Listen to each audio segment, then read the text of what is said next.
Baik, shalom. Satu sukacita luar biasa ada di tengah jemaat semua, keluarga besar BMC Philadelphia. Saya beberapa kali datang ke Philadelphia dan hari ini dapat kesempatan memberitakan firman di gereja ini. Ini satu anugerah luar biasa. Saya kenal dengan Pastor Lukas dan masuk ke gereja ini sekitar tahun 2018, IPLS, kegiatan pendeta-pendeta gereja Indonesia, se-Amerika Utara dan Kanada. Dan waktu itu pakai gedung ini, kita menyembah pendeta-pendeta semua, kita worship di sini dan itu luar biasa. Dan saya bersyukur, saya datang sama istri dan anak-anak, tapi mereka hadir di ibadah kedua dan ibadah ketiga. Baik, puji Tuhan saudara-saudara, saya langsung saja mengajak kita membuka firman Tuhan dari Efesus pasal 5 ayat 18. Efesus pasal 5 ayatnya yang ke-18, saya akan bacakan ayat ini bagi kita semua. Atau karena ayatnya ada di depan, mari kita baca sama-sama dalam hitungan yang ketiga. 1, 2, dan 3. Dan janganlah kamu mabuk oleh anggur, karena anggur menimbulkan hawa nafsu, tetapi hendaklah kamu penuh dengan Roh Kudus. Saudara-saudara yang dikasihi oleh Tuhan Yesus, di bulan Juni di gereja Tuhan di tempat ini sedang bicara tentang terus miliki kepekaan. Stay sensitive. Dan saya percaya kita bisa memiliki kepekaan yang sangat kuat dan sangat dalam apabila Roh Kudus memenuhi kita. Amin, kekasih Allah. Pada tanggal 29 Mei, gereja-gereja seluruh dunia di waktu yang berbeda tentunya merayakan atau memperingati satu hari luar biasa, yaitu kenaikan Tuhan Yesus ke sorga. Dan sebelum Yesus naik ke sorga, Yesus berjanji akan mengirimkan Roh Kudus kepada para rasul. Para rasul walaupun sudah belajar kurang lebih 3,5 tahun langsung dari Tuhan Yesus sebagai pengajar agung atau dosen di atas segala dosen. Tetapi tanpa Roh Kudus mereka tidak akan mampu menyerap dengan benar kebenaran itu. Apalagi mewujud nyatakannya dalam kehidupan sehari-hari. Apalagi demi kepentingan kerajaan Allah. Maka dari itu Tuhan sebagai pribadi yang maha tahu siapa orang-orang yang dia pilih. Adalah orang-orang yang rapuh, orang-orang yang lemah, orang-orang yang sebenarnya gampang berubah. Petrus dengan begitu semangat, dengan berapi-api, membuat komitmen, bikin janji di hadapan Tuhan dan kawan-kawannya yang lain imannya tergoncang, aku tidak. Yesus menegur dia, Petrus, pada hari ini, malam ini juga, sebelum ayam berkokok 2 kali, engkau telah menyangkal aku 3 kali. Itu menurut versi Injil Markus. Sebelum ayam berkokok 2 kali, engkau sudah menyangkal aku 3 kali. Tapi Petrus yang waktu itu belum dibaptis dan dipenuhi dengan Roh Kudus, begitu berapi-api, begitu bersemangat. Tetapi itu bukan semangat yang dikerjakan oleh Allah, tapi itu semangat sesaat. Ya, dia berkata, aku rela di penjara, aku rela mati bersama engkau. Tapi fakta sejarah suci mencatat bahwa Petrus yang berapi-api, yang membangun semangat di atas dasar self confidence, akhirnya tumbang. Tapi ketika dibaptis dengan Roh, beda cerita saudara-saudara. Di depan orang-orang yang siap memenjarakan dia, siap menganiaya dia, Petrus berani bersuara, kami harus lebih taat kepada Allah daripada kepada manusia. Itu luar biasa. Itu mutlak kepenuhan Roh Kudus. Itu mutlak dorongan Roh Allah. Maka dari itu Bapak Ibu yang dikasihi oleh Tuhan Yesus, maka bicara tentang terus miliki kepekaan dalam kehidupan perjalanan kita sebagai orang percaya, tidak bisa tidak, mutlak harus dengan kekuatan Roh Kudus. Saya sekolah teologi dan lagi ambil S3, tapi saya rasa bahwa mau belajar sampai S berapapun, tapi tanpa kendali Roh Kudus, bahaya Bapak Ibu terkasih. Ada orang belajar, ujung-ujung murtad. Belajar, ujung-ujung pindah agama. Belajar, ujung-ujung mulai bilang, wah ini Alkitab nih kayaknya ada masalah nih. Ini tidak bisa dipercaya dan lain sebagainya. Betul, firman Allah berkata, tambahkan pada imanmu pengetahuan. Tapi pengetahuan yang seperti apa? Pengetahuan yang dikendalikan oleh Roh Kudus. Amin. Saya belajar karena saya tahu itu penting. Tapi saya juga meyakini bahwa andai kata ada orang yang tidak memiliki kesempatan belajar seperti hamba-hamba Tuhan yang bertitel STH, MTH atau doktor teologi. Tapi kalau mereka punya kepenuhan roh dalam hidup mereka, itu berbeda, saudara-saudara. Saya pernah dalam sebuah KKR, saya salah satu pembicara, saya pembicara malam kedua. Pembicara malam pertama seorang ibu. Dia khotbah begitu berapi-api. Kami KKR di satu pulau paling selatan Indonesia. Rote namanya. Kan Indonesia itu kan dari Sabang sampai Merauke. Pulau Miangas sampai Pulau Rote. Nah itu di NTT itu. Di daerah saya. Ini adatnya kurang lebih di NTT begitu. Khotbah malam kedua seorang ibu begitu berapi-api. Sampai kami yang berlatar belakang sekolah teologi. Kami begitu terpukau. Kami mengikuti khotbahnya dengan penuh semangat. Api luar biasa. Di pikiran kami. Waduh ini lulusan sekolah teologi yang mana nih. Setelah dicek Bapak Ibu terkasih. Tidak tamat SD. Tidak tamat SD. Fasih lidah luar biasa, dilengkapi dengan karunia kesembuhan. Lalu mereka punya, aduh kami semua kaget. Saya tanya, ibu, mama, kami biasa panggil mama. Sekolah teologi di mana? Aduh anak Mel, saya tidak sekolah teologi, mama tidak tamat SD. Mama hanya belajar di kaki Tuhan. Mama hanya intim terus tiap hari. Jaga jam doa, jaga jam baca Alkitab. Dan disitulah Roh Allah berkuasa luar biasa. Seorang ibu rumah tangga dipakai Tuhan bikin gebrakan. Memukau lulusan sekolah teologi.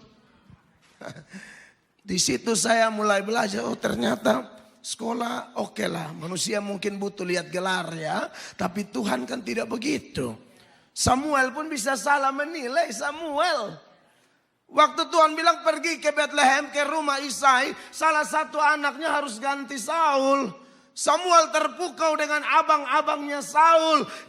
Abang-abangnya Daud, saudara-saudara. Yang punya postur meyakinkan, penampilan luar biasa. Samuel langsung bilang pasti ini, pasti ini. Sampai 7 orang. Yang Samuel bilang pasti ini. Tuhan bilang bukan Samuel. Kamu melihat apa yang di luar. Aku melihat sampai kedalaman hati. Amin, saudara-saudara. Maka saya rasa bahwa ini adalah topik yang sangat menarik yang disiapkan oleh BMC Philadelphia USA di bulan Juni ini. Supaya jemaat terus memiliki kepekaan luar biasa. Amin, kekasih Tuhan. Baptisan roh itu terjadi 1 kali. Dan yang melakukan baptisan roh adalah Tuhan Yesus. Amin. Yohanes Pembaptis mengatakan, aku akan membaptis kamu dengan air. Tapi dia yang datang lebih daripadaku, dia akan membaptis kamu dengan Roh Kudus. Amin. Dan baptisan Roh Kudus terjadi pada hari Pentakosta yang nanti kita akan rayakan beberapa hari ke depan. Saya mungkin di BMC ada itu ya Ibu Shirley ya. Apa namanya? Ibadah peringatan 10 hari biasa ada ya. Ada ya, kita biasa gereja karismatik seperti itu. Saya juga gereja karismatik. Dan itu menarik sekali saudara-saudara. Bahwa ketika mereka dibaptis roh itu dahsyat luar biasa. Amin. Baptisan roh itu mutlak diperlukan oleh semua orang percaya. Tapi itu terjadinya 1 kali. Tidak ada baptisan roh berulang-ulang. Yang berulang-ulang dan terus menerus adalah kepenuhan roh. Makanya Efesus pasal 5 ayat 18 mengatakan, dan janganlah kamu mabuk oleh anggur, karena anggur menimbulkan hawa nafsu, tetapi hendaklah kamu penuh, garis bawahi, hendaklah kamu penuh dengan roh. Ya, ini present imperatif, saudara-saudara. Artinya apa? Kata perintah dalam bentuk sekarang. Pengertiannya adalah bahwa kalau kata perintah bentuknya present, itu artinya Tuhan mau setiap hari kita mengalami hal itu. Bukan always, tapi present. Artinya Tuhan mau kalau kepenuhan roh itu tiap hari, tiap hari, tiap hari, tiap hari, tiap hari. Baptisan roh, pada waktu kita bertobat, Tuhan baptis kita, meteraikan kita dengan Roh Kudus. Tetapi ketika menjalani hari-hari hidup kita, kita tidak tahu kita diizinkan hidup berapa lama menumpang di planet ini. Tapi lagi-lagi saya kasih tahu, kita adalah makhluk rapuh. Elia bukan kurang hebat, saudara-saudara. Secara pencapaian pelayanan loh ya. Itu berdoa minta api turun dari langit. Elia. Hari ini minta api turun dari langit. Elia versus 450 Nabi Baal. Elia menang. Besok dapat ancaman dari Isabel. 1 Raja-Raja 19. Elia lari selama 40 hari 40 malam. Dan dalam pelarian itu Elia berdoa minta mati. Anda lihat di situ. Orang yang sejarah hidupnya tidak mengalami kematian, diangkat hidup-hidup, tapi pernah minta mati gara-gara depresi tingkat tinggi. Saya tidak contohkan jemaat itu. Saya contohkan Nabi. Orang mati bangkit. Pelayanannya Elia. Api turun dari langit. Gebrakan-gebrakan luar biasa. Tapi Anda lihat. Berdoa minta apa? Minta mati. Bayangkan kalau tidak ada Roh Kudus. Bayangkan kalau tidak ada satu kekuatan supranatural. Tidak ada kekuatan adikodrati. Saya yakin banyak orang walaupun pendeta. Di California berapa banyak pendeta bunuh diri? Di Amerika ini. Di Indonesia. Di salah satu sinode. Gereja karismatik tertentu. Yang gembala perempuan, ibunya. Suami bukan pendeta, ibu pendeta. Ibu sudah nggak tahan dengan tantangan pelayanan. Karena Bapak Ibu tahu tuh di mana-mana pendeta itu jemaat 10 masalahnya 10. Jemaat 20 masalah 20. Jadi kalau tidak siap jadi pendeta yang punya jemaat banyak dengan masalah banyak, mendingan ada berapa setia aja deh. Kan ada yang bermimpi dapat jemaat 200 atau 300 atau 1000. Lu siap hadapi 1000 masalah. Semua pergumulan mereka kita harus dengar. Kita kunjungi, kita doakan. Hanya gembala atau pendeta atau pelayan yang dipenuhi Roh Kudus lah yang mampu mengatasi tantangan kiri kanan muka belakang. Tanpa itu sulit. Gembala di salah satu gereja. Kalau anak jemaat bermasalah biasanya kurang begitu jadi perhatian. Anak pendeta bermasalah, waduh. Syukur-syukur kalau yang datang tuh lebah semua. Tapi kan kadang-kadang ada gereja yang dipenuhi lalat, bukan lebah. Tahu ya bedanya ya. Lebah itu di tengah-tengah sampah dia bisa cari bunga. Ya udahlah dia lihat, oh ini orang kurang, tapi kita cari sisi baiknya. Itu lebah. Kristen lebah begitu. Kristen lalat, walaupun ini bunga semua, dia akan usaha cari sampah di mana tuh. Dia mau bongkar sampah. Nah, saya harap di sini ini wajah-wajah kelihatan lebah semua. Ya kan repot juga. Jadi kesaksian nyata hamba Tuhan yang saya mau angkat, saya off the record tidak bisa sebut nama tapi kasusnya boleh. Itu dia langsung pamit ke sinodenya. Saya udah gak tahan omongan dari lalat-lalat di gereja itu. Waduh bahaya banget. Katanya pendeta. Apalagi kalau ibu-ibu 3 ibu kumpul-kumpul mulut panjang-panjang. Darah Yesus berkuasa. Itu setan sedang bekerja dengan double porsi saudara-saudara. Iya kan? Repot. Alkitab berkata memang kata-kata itu kan berbahaya. Hidup dan mati dikuasai lidah. Siapa suka menggemakannya akan memakan buahnya. Maka dia minta berhenti. Sinode bilang jangan dulu, jangan dulu, jangan dulu. Ibadah raya di hari yang dia mau bunuh diri itu. Ibadah raya jam 7 pagi. Dia gantung diri jam 2 pagi. Minggu. Psikologinya jelas. Dia tidak siap ketemu jemaat. Apalagi jemaat-jemaat lalat. Dia tidak sanggup mendengar. Dia lihat ibu itu saja darah Yesus. Dia lihat di sana, waduh ini 11-12. Iya kan? Bunuh diri. Maka saya pikir kepenuhan Roh Kudus sangat penting. Apa arti kepenuhan Roh Kudus? Arti sederhananya kepenuhan Roh Kudus artinya dikuasai terus menerus. Dengan itu kita bisa stay sensitif. Bisa memiliki kepekaan yang berkelanjutan. Amin, kekasih Allah. Nah, ngomong-ngomong tentang kepekaan yang dari Roh Kudus ini sangat penting, saudara-saudara, karena Roh Kudus itu membuat kita peka dengan cara memberikan kuasa kepada kita dan menuntun kita dengan firman. Itu yang membuat kita punya kepekaan. Yesus berkata, kenapa orang sesat? Karena kamu tidak mengerti kitab suci maupun kuasa Allah. Untuk orang bisa ngerti kitab suci maupun kuasa Allah, tidak bisa tidak. Itu pekerjaan Roh Kudus, Bapak Ibu terkasih. Amin. Yesus berkata kalau roh kebenaran itu datang, dia akan menuntun kamu ke dalam seluruh kebenaran. Dia tidak akan berbicara di luar apa yang aku bicarakan. Itulah Roh Kudus. Nah, saudara-saudara, kalau memang Roh Kudus membuat kita terus memiliki kepekaan, maka kepekaan terhadap apa? Yang pertama, yaitu kepekaan terhadap dosa. Kita tuh punya kepekaan, sensitivitas yang tinggi sekali. Yang ini dosa atau tidak. Cara ngomong kayak begini nih alkitabiah atau tidak. Cara berpikir kayak begini nih dibenarkan oleh Allah tidak. Apa definisi dosa? Ada banyak. Salah satunya menurut 1 Yohanes 3 ayat 4. Dosa adalah pelanggaran hukum Allah. Coba bisa 1 Yohanes 3 ayat 4 saudara-saudara. Di sana ada definisi dosa menurut surat Yohanes. Sama-sama baca 1, 2, 3. Setiap orang yang berbuat dosa melanggar juga hukum Allah. Sebab apa? Sebab dosa ialah pelanggaran hukum Allah. Nah, bicara tentang dosa, saudara-saudara, saya perlu mengajarkan kepada jemaat 4 keadaan di masa yang berbeda dalam kaitan dengan dosa. Ada masa yang namanya pra-kejatuhan. Sebelum manusia jatuh dalam dosa. Ada yang namanya pasca kejatuhan. Ada yang namanya di dalam Yesus. Dan ada yang namanya dimuliakan.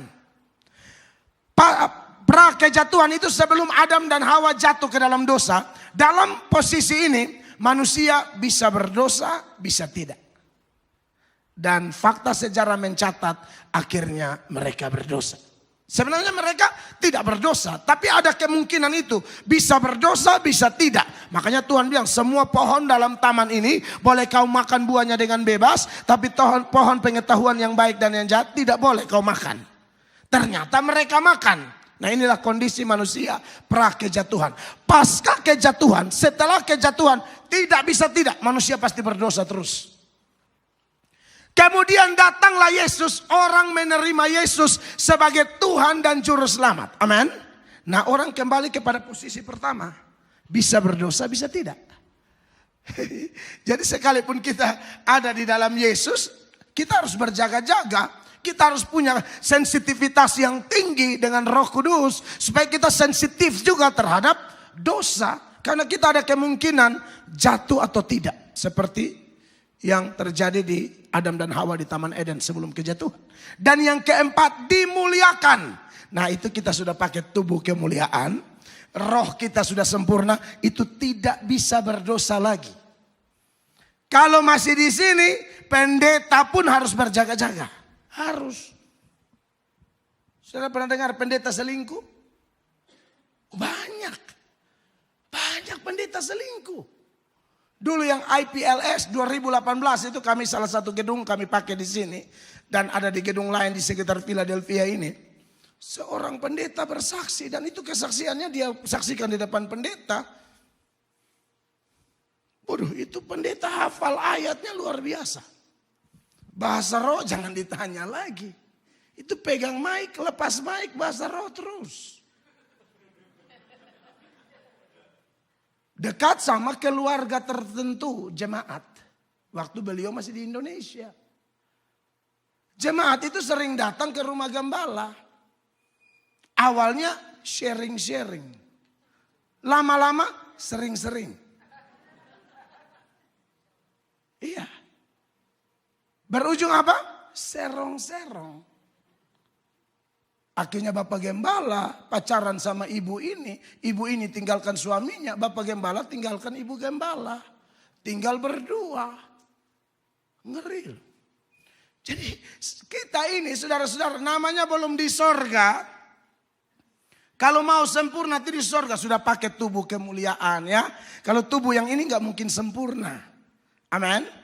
2 Korintus pasal 4 ayat 16 mengingatkan kita bahwa yang perlu dibaharui itu batin kita bukan fisik. Fisik ini tidak ada orang tambah tua tambah cantik. Coba ibu-ibu yang sudah 60-an di sini cek foto ijazah. Ijazah asli atau palsu? Indonesia mainannya ijazah palsu terus. Orang Amerika sudah pikir bagaimana tinggal di bulan. Kita cek ijazah bikin pusing kita orang Indonesia. Saya juga beri tanggapan tuh apa yang tidak penting aja. Orang gak punya ijazah pun kalau dia bisa memimpin dengan benar, kenapa tidak? Kacau ini dunia sekarang. Tapi saya cinta Indonesia. Hanya saya tidak suka orang-orang yang suka aneh-aneh. Kan kasihan. Orang sudah di Amerika, sudah pikir sesuatu yang wow, luar biasa. Urus kertas palsu asli aja. Saudara, tidak ada orang tambah tua, tambah tampan, tambah tua, tambah cantik, tambah tua, tambah kuat. Nggak ada. Orang-orang beriman seperti Ishak aja tambah tua, mata mulai kabur bahkan buta sehingga ditipu oleh Yakub. Jadi tidak ada orang tambah tua tambah kuat. Coba 2 Korintus pasal 4 ayat 16 sama-sama baca. 2 Korintus 4 ayat 16. 1, 2, 3. Ternyata belum ya. Jadi ayat itu mengingatkan kita saudara-saudara ya. Saya minta maaf Ibu Shirley, saya kalau khotbah memang selalu spontan supaya tahu berhentinya kapan. Kalau pakai PowerPoint, waduh bahaya. Ini kan waktu kita harus ibadah kedua. Saya udah tes pakai PowerPoint, jadinya kayak kuliah. Tapi ada orang yang memang cocok, tapi kan saya tidak cocok. Dari muka aja nggak cocok. Sama-sama, 1, 2, 3. Sebab itu kami tidak tawar hati, tetapi apa? Meskipun manusia lahiriah kami semakin merosot, namun apa? Manusia batinia kami dibaharui dari sehari ke sehari. Haleluya. Nabi Elisa meninggal gara-gara apa? Gara-gara sakit. Paulus sakitnya sembuh atau tidak? Tidak. Tetapi dengar, itu perkara istimewa. Saya masih percaya Allah kita adalah Jehovah Rafa. Allah yang menyembuhkan umatnya. Tetapi ingat, ada perkara-perkara tertentu kepada orang-orang tertentu di mana melalui sakit mereka pun nama Allah bisa dimuliakan. Melalui pergumulan mereka yang berat pun akan ada kesaksian yang memuliakan Allah dan menarik orang dari gelap menuju terang yang ajaib. Amin, kekasih Allah. Jadi walaupun manusia lahiriah kami semakin hari semakin merosot. Jadi kalau ada oma-oma tetap merasa diri cantik, terpujilah nama Tuhan ya. Tapi harus lihat-lihat akte kelahiran sama kalender. Ya. Ada saya ketemu oma-oma tuh sampai jahit ini, bukan jahit tarik benang ya. Jadi memang dia kelihatan kencang, tapi kasihan kalau pendeta bikin lucu semua ketawa lepas dia kaget. Karena kalau ketawa terlalu kuat putus di dalam. Sudahlah, oke? Kulit tambah hari tambah keriput, tapi yang penting rohani tidak keriput. Oh iya, ini ayat ada, ini rumus kita. Jangan dibalik. Orang kadang-kadang rumusnya dibalik. Rohaninya bermasalah, nggak ada apa, nggak penting. Yang penting ekonomi tambah naik. Yang penting fisik tambah bagus. Hello, cek dulu kerohanian kita. Miliki kepekaan. Apakah kamu baik-baik saja? Amin. Jadi Bapak Ibu terkasih, pertama kalau ada Roh Kudus kita sensitif terhadap dosa itu ya. Nah, dosa itu orang Kristen harus mengerti bahwa beda live in sin and fall in sin. Difference. Absolutely difference. Live in sin, ya, orang hidup atau tinggal dalam dosa itu seperti bebek masuk ke dalam air. Bebek kalau masuk ke air, ke kolam, dia senang sekali. Tanda orang tinggal dalam dosa, dia melakukan dosa sebagai kegemaran. Senang banget, bangga banget, mau ditingkatkan, mau diteruskan, pakai ajak-ajak keluarga lagi. Ajak-ajak teman, yang ini enak banget tahu. Itulah kalau orang live in sin. Bebek dalam air, beda dengan fall in sin. Ketika orang jatuh dalam dosa, seperti ayam dibuang ke kolam air, sentuh dikit keluar. Itu Kristen asli. Mengingat kita belum sempurna, tapi biasanya orang Kristen sejati, kalau dia bapak-bapak, dia salah sama istri, dia tidak tenang. Dia cepat-cepat minta maaf, cepat-cepat pemberesan, dan siap bangkit untuk tidak jatuh di lubang yang sama lagi. Itu suami yang sedang jatuh. Istri yang sedang jatuh begitu. Raja Daud jatuh dalam persinahan dengan Batsheba. Termasuk pendeta yang tadi saya cerita itu dia jatuh. Dia bukan tinggal dalam dosa. Kenapa? Karena dia bangkit lagi. Dia dipulihkan Allah. Dia dipakai Allah lagi. Dia bisa mengaku dosa di depan umum. Itu tanda orang fall in sin, bukan live in sin. Live in sin, dia bisa ngaku tapi dia tidak akan tinggalkan dosa itu. Kalau fall, dia ngaku seperti Raja Daud mengaku saat ditegur oleh Nabi Nathan. Petrus begitu menangis ketika mendengarkan kokokan ayam. Maka saya percaya, kalau ada Roh Kudus, kita akan sangat sensitif dengan hal ini. Kita tidak akan sembarang. Kita tidak simpan-simpan kepahitan, kebencian terhadap orang. Saudara yang suka benci sama orang, dengarkan kalimat saya. Hidup Anda dikuasai oleh orang itu. Kita kan mau dikuasai Roh Kudus, amin. Ini contoh, ini hanya contoh, dijauhkan Allah lah, tapi contoh. Sound system begini bagus. Tim praise and worship menurut saya sudah berkelas. Ya. Ini LED, dulu saya datang masih Infocus, Bu. 2018, tapi Infocus yang bagus punya tuh. Jerawat pun kelihatan waktu itu. Apalagi ini darah Yesus. Saya jadi ngeri sendiri mau lihat ke situ ya. Sudah begini bagus. Harusnya Tuhan sudah lengkapi gereja BMC dengan fasilitas luar biasa. Demi membuat jemaat itu nyaman bersekutu. Nyaman intim sama Tuhan. Tapi lagi nyaman-nyaman tiba-tiba ada satu orang yang Anda tidak sukai ada di ruangan ini. Kacau pikiran. Menyembah tapi lirik kanan terus nih. Haleluya. Anda tahu hidup Anda dikuasai dia.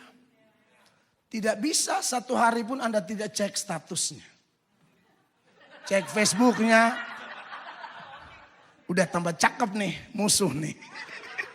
Langsung bilang, aku tahu ini pasti edit. Oke lah. Kelihatannya edit. Tapi maksud saya gini. Urusan apa? Dia mau edit ke, dia mau odot ke. Tapi kenapa Anda sewot mau ngecek dia terus? Hidup Anda dikendalikan oleh dia. Makanya Yesus bilang doakan musuhmu. Ampuni orang yang berbuat jahat kepadamu. Dan bagaimana Anda bisa mengampuni orang yang jahat kepada Anda? Hanya dengan pertolongan Roh Kudus. Tidak ada lain. Tidak ada lain. Kan lebih enak hidup, lebih happy. Bila perlu taruh bara api di kepalanya. Lo ngomongin gua doain lo. Iya kan? Ketemu, tegur sapa duluan. Hai, dia hanya begini. Tidak apa-apa.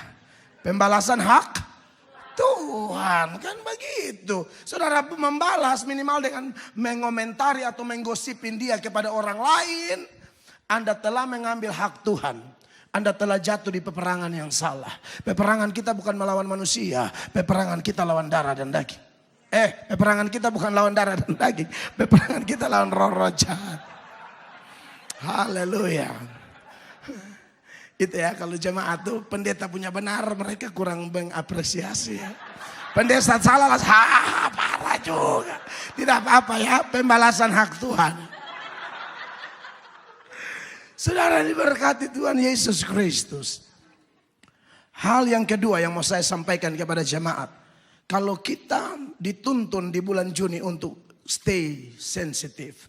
Sensitif terhadap apa? Terhadap serangan setan. Sudah bocor tadi itu Efesus 6 tuh, ayat 12. Peperangan kita bukan melawan darah dan daging. Melawan roh-roh jahat, penghulu-penghulu, penguasa-penguasa, pemerintah-pemerintah. Yang jahat ini. Lawan satu penipu yang jahat aja kita udah pusing. Ini pemerintah-pemerintah, penghulu-penghulu, jamak, kuat, hebat, jahat. Mungkinkah Anda mengalahkan itu dengan kekuatan sendiri? Tidak mungkin. Ambil seluruh perlengkapan senjata Allah. Dan salah satu dalam deskripsi yang Paulus buat, dia bilang berdoa dalam Roh Kudus. Berdoa dalam Roh. Berdoa yang dikuasai atau dikendalikan Roh. Maka kita akan mampu menghadapi serangan setan. Tahu cara kerja setan tahu Bapak Ibu?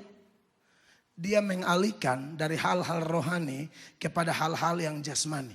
Dia mengalihkan dari hal-hal yang kekal kepada hal-hal yang bersifat sementara. Yesus dipimpin Roh Kudus di padang gurun. Amin. Setelah dibaptis oleh Yohanes Pembaptis, Lukas 4, Matius 4 dicatat Yesus masuk ke padang gurun kan. Roh Kudus berkuasa atas dia. Setan datang mencobai dia. Setan mencobai bilang apa? Kalau engkau anak Allah, ubah batu ini menjadi roti. Dia tahu Yesus sedang puasa. Puasa itu sesuatu yang rohani. Dia mau menggeser hal-hal rohani yang sedang Yesus lakukan kepada hal jasmani. Kalau engkau anak Allah, rubah batu ini jadi roti. Dia datang tepat pada waktu Yesus lagi lapar. Luar biasa. Hati-hati. Sensitif. Setan selalu menggeser kita. Ini sudah tahu jam ibadah. Tapi setan akan bikin satu ide-ide baru. Hati-hati Bapak Ibu. Amin. Kuduskan dulu hari Sabat. Baru urus yang mau jalan-jalan. Kuduskan dulu. Hebat ibadah jam 8. Jemaat datang. Nggak ada yang tidur lagi. Luar biasa. Biasa di gereja lain saya udah khotbah kayak ini. Kalau ada yang tidur mungkin terlewatkan dari pandangan saya. Tapi luar biasa. Kuduskan hari Sabat. Amin. 2-3 orang berkumpul sepakat Yesus hadir. Rohnya bekerja di sini.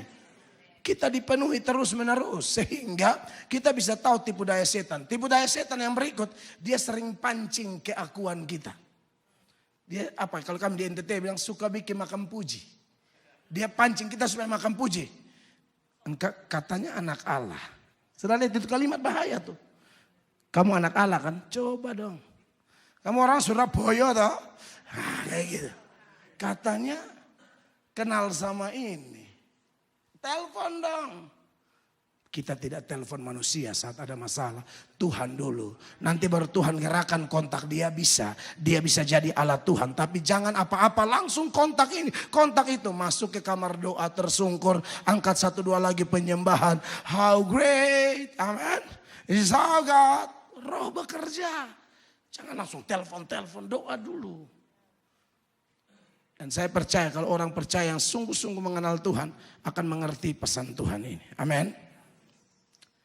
Ibu Gembala masih ada 2 bagian tapi saya lanjut ibadah kedua aja ya. Oke ya, karena khotbahnya tidak sama, harus bersambung ya. Oke, sampai jumpa di ibadah berikut. Beri tepuk tangan yang meriah bagi Tuhan Yesus Kristus.